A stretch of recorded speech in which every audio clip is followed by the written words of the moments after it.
Pharmaceutical Research Saarland.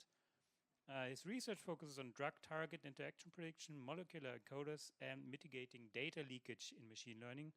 And today he will present the tool to optimize data splits for ML. Yes, thank you for the kind introduction. I also want to take you all back in time to your time in school, hopefully not too bad. But imagine you're writing an exam, and for some reason on the backside of the exam you have the solutions for every exam question. Then what does this exam actually test for? It tests for your ability to memorize information while flipping back and forth the exam sheet, right?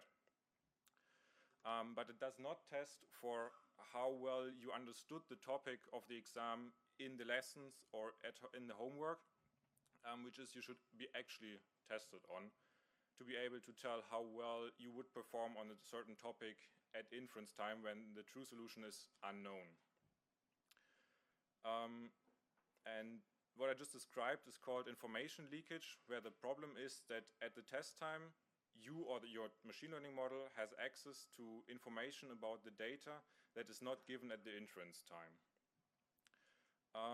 Last year, some colleagues and I published a guideline question paper posing 7 questions about biomedical research and information leakage in them, to help researchers identify information leakage in their biomedical applications or in their biomedical projects. Among those 7, we have question 3 and 4, which I'm going to talk about more about today, that concern a data shift when your inference time data is from a different distribution or data distribution than your training and test data. And the cause for that might be intersample similarities, which is especially in biomedical data a problem because, for example, protein structures have a latent dependency that you cannot really observe as a human or don't really understand as a human because our understanding of protein structures is quite limited. And in this work I'm going to present a tool to minimize information leakage in machine learning data splits sorry, there is some echo in the room. No? Okay. So I am presenting a tool to prevent or to minimize information leakage that is introduced by this data shift caused by intersample similarities. And the goal is to minimize the similarities between certain data splits. Taking a step back, my personal motivation to this project is that I come from drug target interaction prediction, where we have a data set of proteins and ligands that do interact with each other. Then we train a model, and this model is supposed to give us some information about an input protein and an input ligand. These models are predominantly evaluated on a so-called random split, where you just take all your information, all your interactions, and assign them randomly to train, validation, and test. And this is basically just in distribution. You do not ensure that proteins are new in the test set. You do not ensure that ligands are new in the test set. You just test for the model how well it memorizes data in a way. So you can actually show that by just looking at protein IDs or ligand IDs, you can reach quite good performance metrics on these data sets.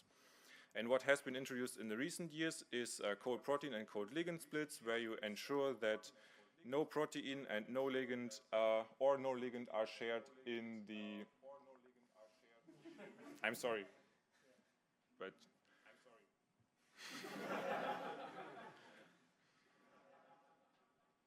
Is this something we can fix, or do I have to...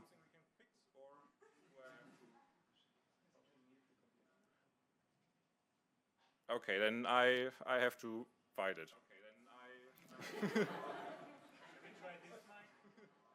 I can.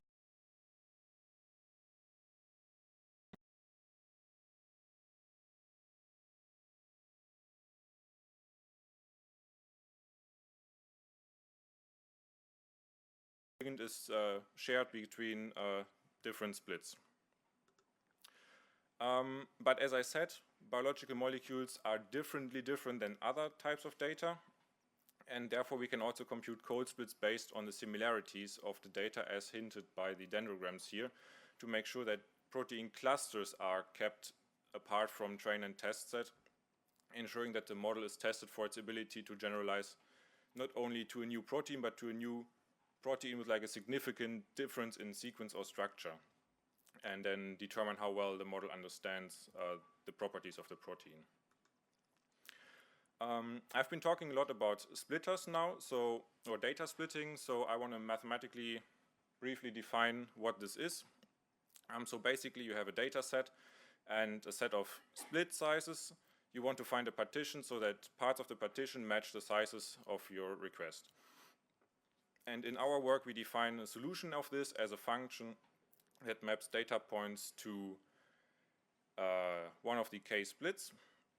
And of course there already exist algorithms to do that, the random split, cluster-based or similarity-based ones, and algorithms that formulate the problem as optimization problem, where also DataSAIL is in that category. But all these algorithms fall short in certain topics. So none of them work on what we call two-dimensional data or interaction data, where you have the proteins and the ligands as two dimensions of a matrix data set that do interact with each other. Furthermore, none of the data sets allow for minimizing leakage or minimizing similarities between splits while having stratification in. Stratification means that you keep the ratio of male and female samples, for example, the same in all the splits that you compute, or generally speaking that you keep the class ratios similar. Some of the splits remove data for some of their specifications, and all of the tools, or most of the tools, are tied to one or maximum two types of data, whereas DataSAIL can work with any type of data as long as you can define a similarity metric between that. We have built-in support for proteins, chemicals, and genomic data, but you can also support other types of data, as I said, if you have a similarity metric. What is the new part about DataSAIL? So the new part is actually this constraint optimization problem, where we measure the leakage of a solution pi as the sum over the similarities of x and x prime, so two data points that are assigned to different splits. That we only consider different splits is ensured by this first bracket that is only true when x and x prime are in different splits. And because x and x prime can be different, can have different weights. So for example, if they are clusters and you want to represent cluster sizes, you also have to multiply with the weight of the data points. And together with this, we have two relatively simple constraints. The first one is making sure that you have you respect the requested split sizes up to a certain error, and that you keep the class ratios also within a certain error range. And this full problem is then NP hard. The proof is in the manuscript, and in practice we use integer linear programming and Gurobi to solve this problem, or other solvers that that are also free licensed. And then this novelty part sits in the middle of this pipeline, where you first read the data, cluster the data, put the clusters then into the optimizer, and the optimizer spits out a mapping of clusters to splits, and then we can infer based on the cluster assignments which data point has to go to which cluster. And with this we are able to compute quite big selection of data splits. We've seen the random splits and the co-splits already at the beginning, and then you can add similarities into consideration to make the splits even harder, and you can also combine splitting along both dimensions into these two-dimensional splits at the cost of losing a bit of data, because you have interactions between a protein that is in train and a ligand that is in test split, for example. And they cannot be assigned without leaking information. And now I have to speed a bit up. So this is the evaluation of DataSAIL. For this talk I selected the TOX21 dataset to predict toxicity of molecules, and the LP-PDB-bind dataset, which is predicting binding strength of protein-ligand pairs. We used several state-of-the-art models for both types of data, and compared to state-of-the-art splitters. And here we can see that DataSAIL cleans up the latent space very well compared to a random split, but also that DataSAIL reduces information leakage better or equally good to other splits, and that the model performance on the left in the bar plots is also reduced, which means that the split is harder and the model is actually tested for its generalization. On the bottom, we then can see the same results for stratification when we want to balance active and inactive molecules in our train and test split. Again, DataSAIL removes information leakage the best, and the splits are therefore harder as empirically demonstrated by the models. Briefly coming to a two-dimensional data set, here we have the LP-PDB bind. Again, DataSAIL removes information leakage the best, especially in the two-dimensional setting on the very right. Also producing hard splits for the model to learn on. And as a cherry on top, basically, we also applied DataSAIL to the recently published Plinda benchmark that was co-authored by Michael Bronstein, giving the keynote recently or today, where we could show that DataSAIL out of the box computes more leakage reduced split than their more or less handcrafted algorithm. And with this, I'm at the end of my talk. So I presented DataSAIL, a versatile splitter to compute a lot of splits, where I have to say that it's not always necessary to go for the hardest possible split for your data, but you should go for a split that mimics your inference scenario best. We are doing this using an integer linear program based on this constant objective thing. And we empirically demonstrate that the data splits are harder than state-of-the-art algorithms can produce. And with this, I'm at the end of my talk. I want to thank my team in Saarbrücken and David for doing all the math. And yeah, DataSAIL is Conda installable and soon pip installable.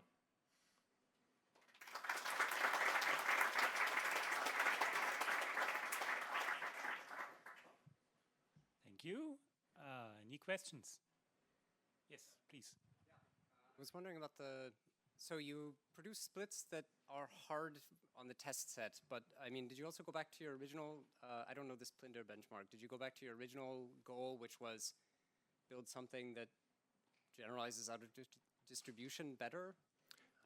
No, we do not do any models with this tool. We just produce the splits so that you can test the models. Sorry, but I mean, do your splits help the models generalize out of distribution better? Or did you not test this? We didn't test for that. Okay, that's fair. Thanks. Hey, thanks for the talk. My data usually involves both, like it's multimodal, and in that case, like there could be difficulties in one modality versus the other.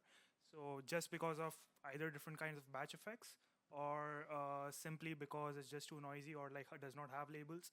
In that case, like, could you just give insights on how DataSAIL could help? Like if it's a completely unsupervised or self-supervised problem? DataSAIL does not consider the labels of your data. So for the molecular data, for example, we just take SMILES strings and or take the molecules and then Tanimoto similarities between fingerprints. So if your data is labeled or unlabeled, that doesn't matter, if that's your question. Yeah, I mean, a bit of follow-up on that. So like, we usually split our data based on patients. So a patient is either specifically in the test set or in the train set. That's I guess the most hardest part that you are referring to. Do you think there is a way that it is possible to split them such that partially the patient data is in the train and the test where it does not have a leakage, for example? Depends on what your model should be able to do. Like if you want to have a model that is able to generalize to unseen patients, then it would make sense to keep patients out of the training, to train for that. But if you, for example, want to train for unseen conditions, but on already existing patients, then you could lift the patient requirement in a way. Okay, yeah. Let's talk a bit more. Yeah. Who was first? I didn't see. Maybe I go, mine is brief. Thanks for the talk, great work. Been wondering if you have any general guideline on when random splitting is bad for a data set, when we should not use it and use something else.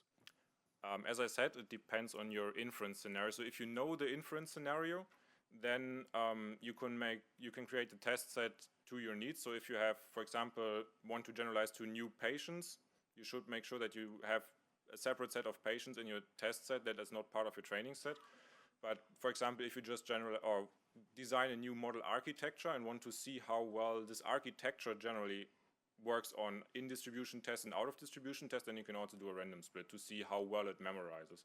It's like a good way, like random splits are a good way to check if your model trains at all, because a random split is like the easiest, and if it even fails there, then...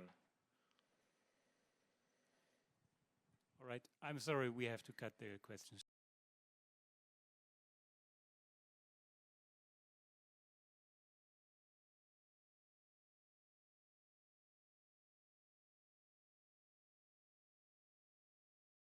Short, but you can ask him in the coffee break, I guess.